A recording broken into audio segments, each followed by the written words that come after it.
In today's episode, I'm going to share with you one of the, if not the most powerful tools in my arsenal for personal growth. This isn't something that I started out doing, but as I feel like I've transformed so many of my limiting beliefs and my life has just grown with abundance and prosperity and purpose and clarity, and as I've strengthened my emotional resiliency and spiritual connection, this has become one of the most important daily practices for me, and that is the practice of journaling.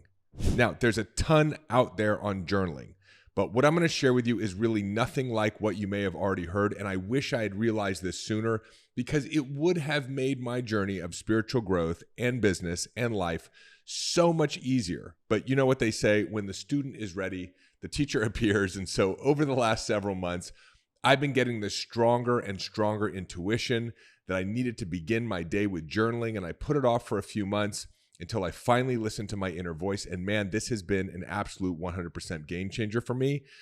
So here we go. I did not realize how powerful journaling was, even though I've done it all throughout my life. You know, I thought it was about just getting my thoughts down on paper and giving myself some time to process or emotional release. But journaling for me has been more powerful than any other morning routine I've ever engaged in. More powerful than cold plunges, more than a hard workout in the morning, more than meditating or visualizing, especially in the specific ways that I've been doing it. And there are 3 specific things I've designed into this practice. I call it communion journaling. And if you've ever been told that you need to write out your gratitudes and you do, but you just don't feel that grateful while you're doing it, I totally get it, right? Or there's this idea that you should write out the things you want and really feel as if they've already been accomplished, but you have a hard time doing that. I have too my entire life. Or you've been wanting to feel a very close connection to God or your higher power in the process of prayer or meditation, but it just feels like you're speaking out into some void in the universe and the connection is just so far away. You are absolutely going to love the communion process. Before I share these 3 steps of the process with you, let's talk about why journaling is so powerfully, unbelievably powerful. Let's get to a root cause conversation around journaling. The first thing is, when you journal, and I don't mean when you're typing on your laptop journaling. There's a big difference when you write. When you journal, you are imprinting the information to a much greater degree. And what I mean by that is you're spending more time on each word, each sentence, each thought, which deepens its imprint on 2 different things. Number 1, the brain, and number 2, the field. As we experience life, we're recording every experience. This is why when we're born with about 100 billion neurons and about 25 billion synaptic connections.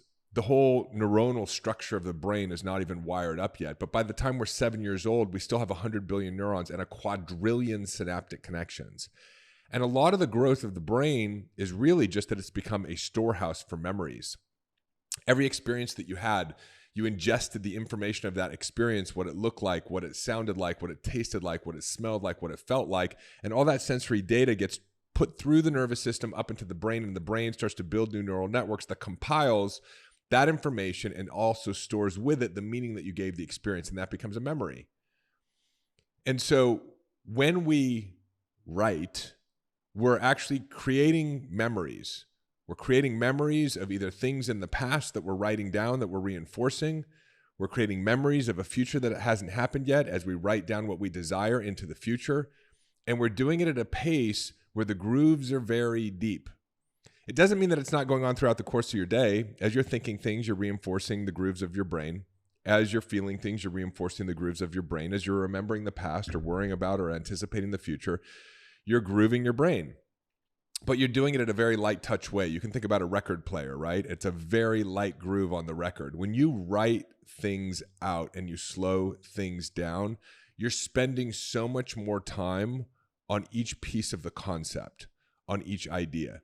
And so not only is it becoming recorded, and we'll talk about what I recommend you record, more deeply inside of you, you're also experiencing whatever it is that you're writing down in a very intentional, meaningful way.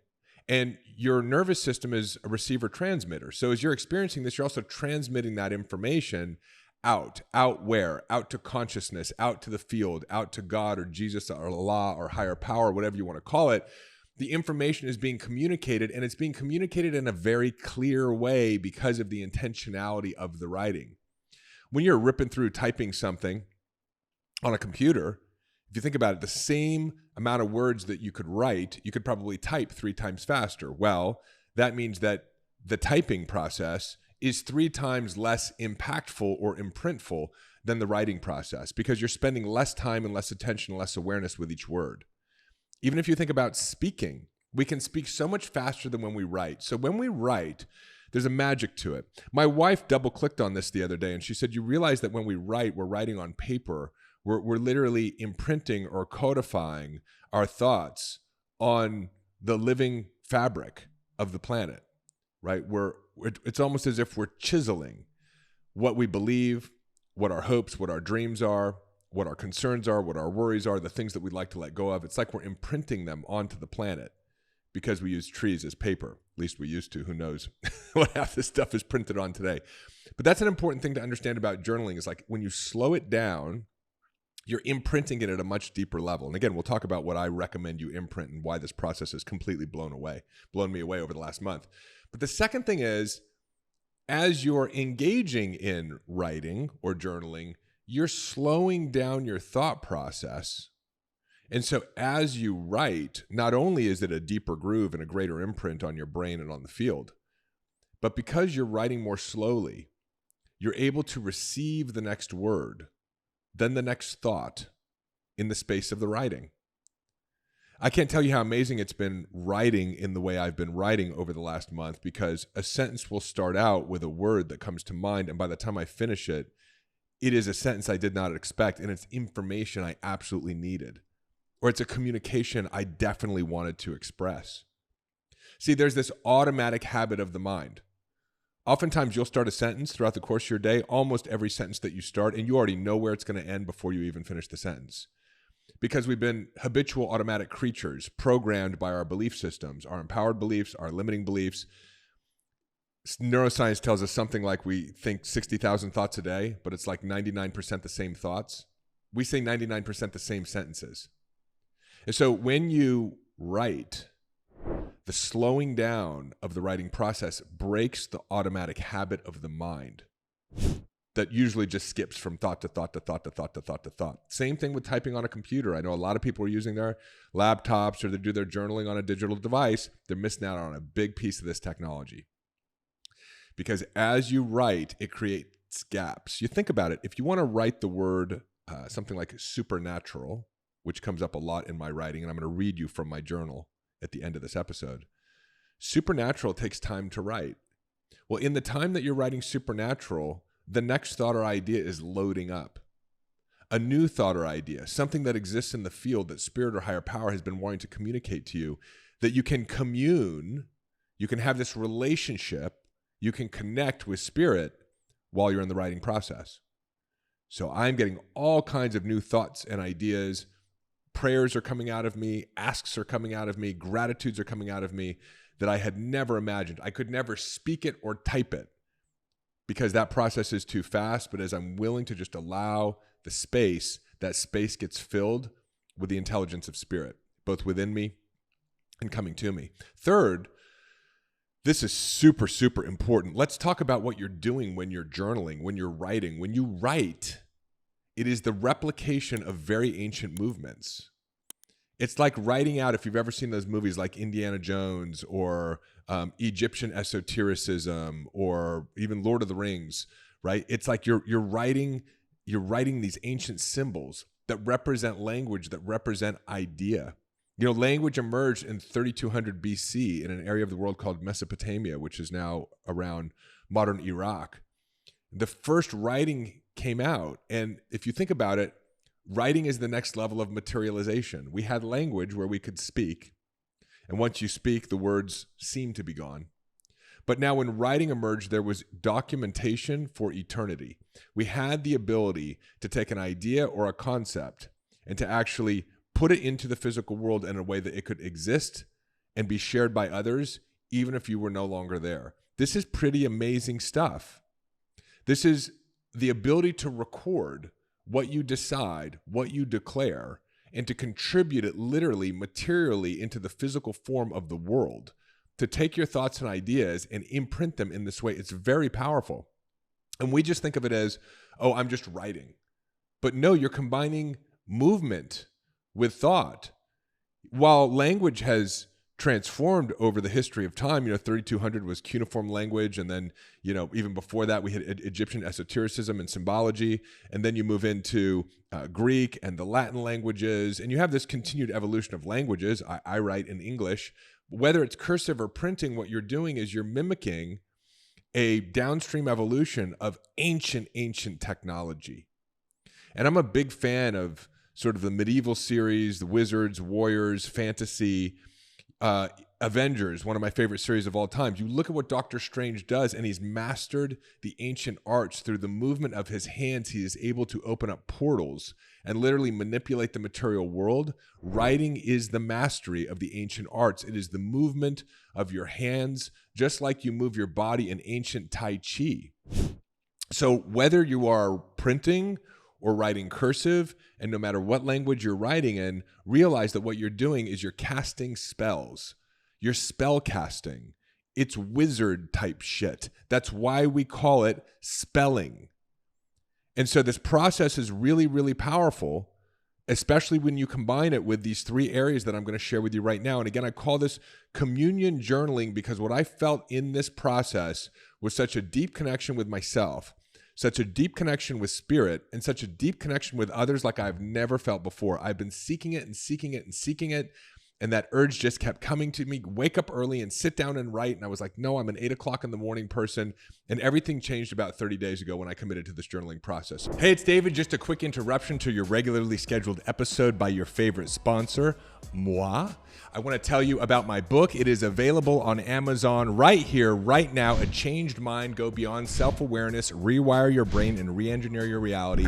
In this little book are all the frameworks, the tools, the methodologies that I talk about on this show and that I've used to actually change my mind and that tens of thousands of other people have used to transform their bank accounts, their businesses, their relationships, their health, their spiritual connection, everything that you want to achieve. This is the way to achieve it. And Amazon has done us a good one right now. It's significantly discounted. So you can go and pick up your copy, or better yet, pick up a copy for a friend too. There's nothing better than giving the gift of transformation right now. Hop on over to Amazon. There's a link in the show notes. And if you love the book as much as I loved writing it for you, do me a favor, let me know that and leave a review.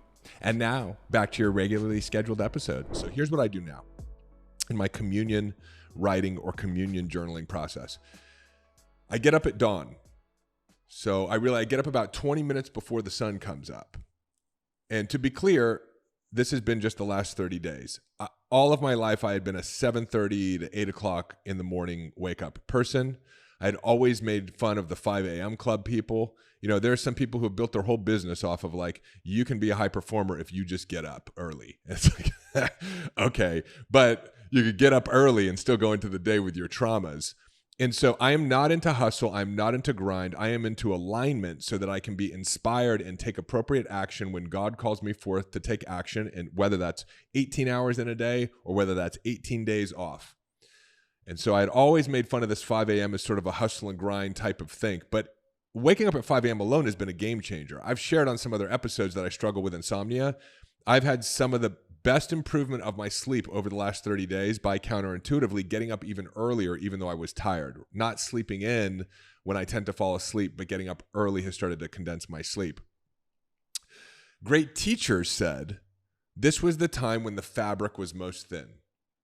This was the time where the communication with higher power, with other spirits, with your guides, with a power greater than yourself, with nature, with yourself was most available. And the reason for that is because there's not a lot of thought energy taking place in your local region at that time. When I wake up at 5:45 and the sun hasn't come up yet, most people are sleeping, the field is pure and the ether is the most available. And the field is undistorted by the thoughts and emotions of others. So there's a greater subtlety, both in the ability to communicate and in the ability to receive. There's also something about the light spectrum at this time. A lot of people have talked about healing their bodies by being able to get up at this time and to be in the sun at this time. And so I'll talk to you about what I do as soon as I finish this writing process. But I start with the first step, which is writing in prayer. I write in prayer. And I write as if I'm writing a love letter to my lover, which is God. Because I've wanted to have a more personal relationship with God. And when I've tried to pray in my head, it never comes out right. But I've been listening to these beautiful prayers by C.S. Lewis on YouTube. He wrote The Lion, the Witch, and the Wardrobe. He was known for creating the world of Narnia, and then he found Christianity. And some of his prayers are just so powerful. But when I try to repeat them, like as I'm just waking up and sitting in my bed, or as I try to meditate, or as I go to bed, I can never really replicate them as powerfully. But I started writing.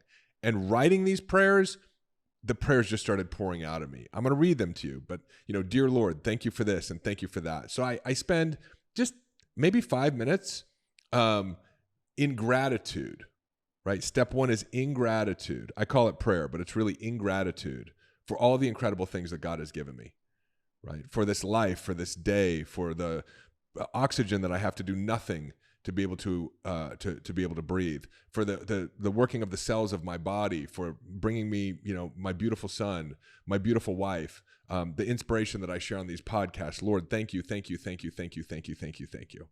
And what's so amazing is as I'm writing this, because I do believe that these are not my things, these are gifts that were given to me by a power greater than myself. And because I'm writing, I actually feel so grateful. It's the first time I've ever done a gratitude list where I was like smiling while I did it, almost getting emotional for some of the things that I'm grateful for. Step two, I start asking for stuff. I want stuff. Just like my son is asking me for things all the time, I'm asking my divine father or divine mother or universe or whatever it is for you. Jesus, Allah, nature, mathematics, the quantum field. I'm asking for stuff. I ask for strength. I ask for protection. I ask for supernatural abundance and influence. I ask God to open the minds of others to receive my work. And what's interesting is this is the first time that I've ever asked for something or decided something or wrote down a goal, let's call it. But because of the format of asking God and feeling like I'm in communion with God as a result of writing and slowing and having just thanked God for all of the things in my life and feeling that connection with God at this time early in the morning, when I'm asking God for these things I want, I literally feel like they're already done, because how could they not be? It's God. Scripture tells us God gives you everything that you ask for. He hears it before we even ask. He responds before we can even hear, right? So it's like, I believe that all the things I'm writing down, the moment I ask, are in the process of materializing for me. And this is something that we teach as part of our teachings and a practice to engage in, but this communion journaling has allowed me to actually feel it. All the things that I've asked for. Everything from liberation of my mind, protection for my family, private jet so I can travel around the world with ease and rapidly and spreading the word of God through the way he speaks through me. 2,000 people at my next event. Becoming president of the United States in 2032. It's done as far as I'm concerned, as I'm in this communion journaling process. And so I write until there isn't anything else I need right now. I know that I'm going to write tomorrow too. I don't have to cram it all in. There's not a lot of resistance or doing it perfectly. Then the third thing is I pray for others. I do it all in the name of God. I'm like, God, Jesus, I know that you have the capacity to create or accomplish anything. So I pray for this person who lost their child, that they can navigate through it and return to emotional stability and still feel that amazing connection, right, with the son that she lost, right? And give her some understanding of why this happened so that she can grow and learn from it, and the knowingness that she's going to see him again in eternity. I pray for my friends who are struggling financially, that they find financial prosperity and abundance and heal what is inside of them that needs to be healed, that is preventing them from experiencing what is natural in terms of prosperity and abundance. I pray for the world. I pray for the people in Gaza. I pray for the Israelis. I started praying for people that I wanted to help, and I started praying for the people who I felt were persecuting them, praying for the softening of their hearts. So I moved into prayer. And then naturally I moved into the Lord's Prayer. I concluded my prayers for others knowing that they will be fulfilled because I'm asking who? I'm asking God. I'm asking my higher power. I'm asking infinite intelligence. For thine is the kingdom, the power, and the glory forever and ever. Amen. And in this way, if I write every day, which I love doing right now. It juices me up, like I said, more than anything else that I could get started in the day. I do 3 prayers a day. I'm praying 1,000 prayers for maybe 1,000 people over the course of a year. How amazing is that? We know how prayer technology works. When you pray for others, that vibration is active in you, and so you receive all of the benefits that you're praying for others for. So not only is it an amazing thing for me to ask my God to help those people who I care about in an intentional way, but I get that back. It's thousands of thanksgivings that I do on an annual basis. It's thousands of decisions and declarations of what God shall give me. And so I'll read you a little bit from today's journaling, just so you can get a feel for it. I say, I ask you, Father, for continued lifting of my emotional and psychological burdens. Take from me my worries. I can barely read what I write, but alleviate my impatience. Give me even more trust and faith in you, in your ways, in the body that you have given me, in the judgment of others, and trust that I don't need to figure it out or manage it all. Give me spiritual, physical, emotional, psychological strength. Free my mind of the turbulence and the monkey mind, that I may be present to the beauty of each moment, that I may find silence inside and see you and hear you in that secret place. Beautiful stuff, right? I'm like, where is this language coming from? It's coming from the fact that I'm just slowing down and allowing it to work through my body and work into the pen. Give me supernatural wealth and influence. Lead me to those who would help me do your will and your work in the world. Bring me those who I can help transform, that they may become powerful evangelists of our work in the world. Set free the millions who have been waiting for your word, that they may finally feel peace in the messages I deliver on your behalf. Right? Allow the portals to open and set forth your armies of light, that they may orchestrate the greatest transition and preparation and way for me and my place in the highest office of the land. I ask, O Lord, for your guidance this day and every day. What is it you ask me to do? I am exhilarated to do your work. Give me more responsibility and bring me even more opportunity. I am ready to do the work. So again, that was an example of what I'm asking for. But there's 3 parts to the communion journaling process. Number 1, what you're grateful for. Thank you, higher power. Number 2, what you want. I declare and ask for this higher power. And here's why. It's in the name of you. It's in the service of humanity. It's to do your work in the world. This is how you remove the ego from it. It's fine to have a dream home. I think that's amazing. Ask for it. It's fine for a plane. But notice as I was writing, I'm like, I'd like a private jet so that I can travel the world with ease and bring your work to every country in the world and travel with my family, because it's all for you. It's all for this work. It's all for my mission in this world. And then the third thing is pray for other people. This is the most powerful vibration raising exercise I have ever been in my entire life.